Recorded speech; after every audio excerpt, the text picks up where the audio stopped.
ఏమో తర్వాత పెడతానన్నారు. రమ్మన్నాడని వచ్చాను.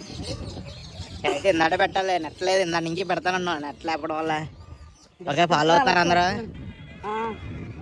స్కాన్ చేయది.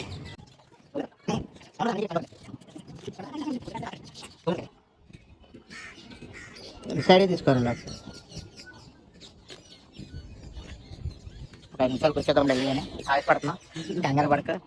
అలాగే అందరూ వస్తున్నారు, వెళ్ళిపోతున్నారు. వెళ్ళిపోవడం వల్ల మేము పెట్టట్లేదు అనుకుంటున్నాం. నట్టలేదు ఇక్కడ. 100 రూపీస్. కూర్చో, ఒక 5 నిమిషాలు వెళ్ళిగానే వచ్చి. వీడియో విన్నింగ్ అయితే అయిపోయిందండి. మేము వెళ్ళిపోతాం. ఇంకో టైం చూడండి, 6:13 అయింది. ఇప్పుడే వెళ్ళడం జరుగుతుంది. మేము వీడియో మళ్ళీ ఎడిటింగ్ చేసుకొని వేసుకోవాలి కాబట్టి బ్యాక్ కెమెరాస్ పెడుతున్నారు కాబట్టి ఒకసారి చూడండి. అప్పుడు మా ఛానల్